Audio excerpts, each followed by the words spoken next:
Google quantum AI నుంచి ఒక paper వచ్చింది. ఇది మన క్రిప్టో ప్రపంచాన్నే కాదు, మన డిజిటల్ భద్రతను కూడా తలక్రిందులు చేయగలదు. సో ఈ విశ్లేషణలో ఆ పేపర్లో ఉన్న అసలు ముప్పు ఏంటి, దాని చుట్టూ ఉన్న హైప్ ఏంటి, ఇంకా అందులో దాగి ఉన్న ఆ అవకాశమేంటో లోతుగా చూద్దాం. సరే, ఈ పేపర్ మొత్తానికి గుండెలాంటి ప్రశ్న ఒకటే: ఒక క్వాంటమ్ కంప్యూటర్ బిట్కాయిన్ భద్రతను నిజంగా బ్రేక్ చేయగలదా? ఈ ప్రశ్నకొచ్చే జవాబే మన డిజిటల్ ఆర్థిక వ్యవస్థ భవిష్యత్తును డిసైడ్ చేస్తుంది.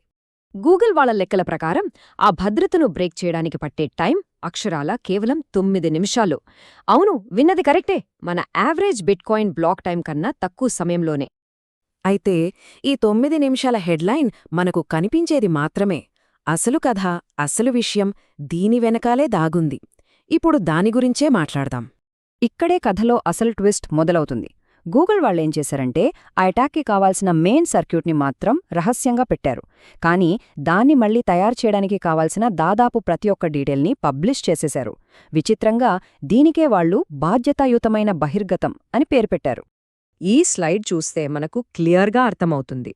చూడండి, గూగుల్ దాచిపెట్టింది కేవలం ఆ సర్క్యూట్ ఇంటర్నల్ వైరింగ్ అనే ఒక్క చిన్న ముక్క. కానీ వాళ్లు బయటపెట్టిన విషయాలు చూడండి. ఆర్కిటెక్చర్ ఏంటి, ఏ పద్ధతులు వాడారు, ఎన్ని క్యూబిట్స్ కావాలి, ఇలా అన్నీ చెప్పేశారు. అంటే ఒక ఎక్స్పర్ట్ టీంకి దాదాపు పూర్తి బ్లూ ప్రింట్ చేసినట్టే లెక్క.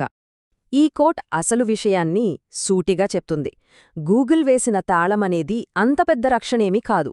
ఎందుకంటే ఆ తాళం ఎలా తీయాలో చెప్పే పనిముట్లను కూడా వాళ్లే ఇచ్చేశారు కదా. సరే, ఇప్పుడిదాకా మనం సాఫ్ట్వేర్ అంటే ఆ సర్క్యూట్ గురించి మాట్లాడుకున్నాం. కానీ ఇప్పుడు అస్సలు విషయానికొద్దాం. అసలైన అతి పెద్ద ఛాలెంజ్ అదే ఫిజికల్ హార్డ్వేర్. ఈ దాడిని నిజంగా చెయ్యాలంటే మనకు సుమారు 5 లక్షల హై క్వాలిటీ ఫిజికల్ క్యూబిట్స్ కావాలి. ఇది జస్ట్ ఒక నంబర్ కాదు, ఇది ఊహకందని ఒక ఇంజనీరింగ్ ఛాలెంజ్. ఒక క్రిప్టోగ్రఫీని బ్రేక్ చేయగల క్వాంటమ్ కంప్యూటర్ని కట్టాలంటే ఊరికే అవ్వదు. దానికి బిలియన్ల డాలర్లు కావాలి, ఏళ్ల తరబడి రీసెర్చ్ చేయాలి, ప్రపంచంలోనే బెస్ట్ ఇంజనీర్లు కావాలి. ఇది కేవలం డబ్బుకు సంబంధించిన విషయం కాదు. టైం, టెక్నాలజీ, ఫిజిక్స్ ఇవన్నీ కలిస్తేనే సాధ్యమయ్యే ఒక పెద్ద సవాలు. సో అసలు విషయమేంటంటే, ప్రస్తుతానికి మనల్ని కాపాడుతోంది గూగుల్ దాచిపెట్టిన రహస్యం కాదు, మనకున్న ఫిజికల్ లిమిటేషన్స్. భౌతిక శాస్త్రమే మనకు రక్షణ. కానీ టెక్నాలజీ ఎంత వేగంగా ముందుకెళ్తోందో మనకు తెలుసు. కాబట్టి ఈ అడ్డంకి కూడా ఎప్పటికీ ఉండదు. ఇక్కడ్నుంచే ఈ మొత్తం విశ్లేషణలో అసలు కీలకమైన ఒక కొత్త కోణం మొదలవుతుంది. ఈ ముప్పుని మనం ఒక అవకాశంగా ఎలా చూడొచ్చో ఇప్పుడు చూద్దాం. ఇదొక చాలా ఇంట్రెస్టింగ్ ఐడియా. దీన్నే క్యూబిట్ యాదృచ్ఛికత అంటున్నారు. సింపుల్గా చెప్పాలంటే, ఏ హార్డ్వేర్ అయితే మన క్రిప్టోగ్రఫీకి ముప్పుగా మారుతుందో, సరిగ్గా అదే జనరేషన్ హార్డ్వేర్ ఆర్టిఫిషియల్ ఇంటెలిజెన్స్లో ఒక విప్లవాన్ని తీసుకొస్తుందన్నమాట. ఒకే టెక్నాలజీ, ఒకవైపు ముప్పు, మరోవైపు అవకాశం. ఈ చార్ట్ చూస్తే విషయం ఇంకా క్లియర్గా అర్థమవుతుంది. క్రిప్టోని బ్రేక్ చేయడానికి కావాల్సిన లాజికల్ క్యూబిట్స్, ఇంకా పవర్ఫుల్ క్వాంటమ్ ఏఐని తయారు చేయడానికి కావాల్సిన క్యూబిట్స్ మధ్య పెద్ద తేడా ఏమీ లేదు.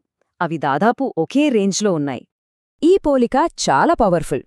తుపాకి మందు కనిపెట్టినప్పుడు మన ఊరు చుట్టూ ఇంకా పెద్ద కర్రలతో కంచెవేసుకుంటే ఎలా ఉంటుందో, ఇది కూడా అలానే ఉంది. కేవలం రక్షణ గురించే ఆలోచిస్తూ ఉంటే ఆ టెక్నాలజీతో వచ్చే అపారమైన అవకాశాలని మనం మిస్ అయిపోతాము. అందుకే ఇప్పుడు మన ముందు రెండే దారులున్నాయి: క్వాంటమ్ యుగాన్ని ప్రతిఘటించడమా, లేక దాన్ని ఉపయోగించుకొని మనల్ని మనం పునర్నిర్మించుకోవడమా? ఏ దారిలో వెళ్ళాలి? ఈ స్లైడ్ ఆ 2 దారుల మధ్య తేడాని స్పష్టంగా చూపిస్తుంది. ఒకవైపు క్వాంటమ్ నిరోధకత. ఇది డిఫెన్సివ్ గేమ్ అనమాట. కొత్త క్రిప్టోగ్రఫీని వాడటం, అటాక్స్ జరగవని ఆశించటం, ఎలాగోలా బతికితే చాలనుకోవటం. మరోవైపు క్వాంటమ్ ఆధారిత విధానం. ఇది ప్రోయాక్టివ్. క్వాంటమ్ కంప్యూటింగ్ని ఒక వనరుగా చూసి దానితో కొత్త ప్రపంచాన్ని నిర్మించటం, అవకాశాన్ని అందిపుచ్చుకోవటం. ఈ కోట్ అసలు పాయింట్ని పర్ఫెక్ట్గా చెప్తుంది. మన లక్ష్యం క్వాంటమ్ యుగంలో ఎలాగోలా సర్వైవ్ అవ్వడం కాదు, క్వాంటమ్ టెక్నాలజీ ఇచ్చే అడ్వాంటేజ్ని వాడుకోవాలి. కేవలం రక్షణ కాదు, అభివృద్ధి కూడా కావాలి. సరే, ఇదంతా భవిష్యత్తు గురించి. కాని ప్రస్తుత పరిస్థితి ఏంటి? ఈ ముప్పు వల్ల ఇవాళ మన క్రిప్టో ప్రపంచానికి ఉన్న తక్షణ ప్రమాదాలేంటి? ఈ టేబుల్లో మన కళ్ల ముందున్న కొన్ని పెద్ద ప్రాబ్లమ్స్ చూడొచ్చు. ఉదాహరణకి, 1.7 మిలియన్లకు పైగా బిట్కాయిన్స్ ఉన్న పాత వ్యాలెట్స్. వీటికి చాలా ఎక్కువ రిస్క్ ఉంది. అలాగే ఎథీరియం ప్రోటోకాల్లోని కొన్ని డిజైన్స్. వీటి కూడా హై రిస్క్ ఉంది. కొన్ని సమస్యలకైతే వెంటనే పరిష్కారాలు వెతకాలి. ఇది చాలా సీరియస్ వార్నింగ్. ఒక పవర్ఫుల్ క్వాంటమ్ కంప్యూటర్ రెడీ అయిందని మనకు ప్రెస్ రిలీజ్ ద్వారా తెలియకపోవచ్చు. దాని మొదటి జాడ బ్లాక్ చైన్ మీద జరిగిన ఒక భారీ దాడి రూపంలో కనిపించొచ్చు. అందుకే మనం ఎప్పుడూ సిద్ధంగా ఉండాలి. కాబట్టి ఈ విశ్లేషణను ఈ ఒక్క కీలకమైన ప్రశ్నతో ముగిద్దాం. రాబోయే క్వాంటం యుగంలో మన చుట్టూ కేవలం ఎత్తైన గోడలు కట్టుకుంటే సరిపోతుందా? లేక ఆ గోడల్ని దాటి ఈ కొత్త సాంకేతిక శక్తిని మనం అందిపుచ్చుకోవాలా? ఆలోచించాల్సిన విషయం.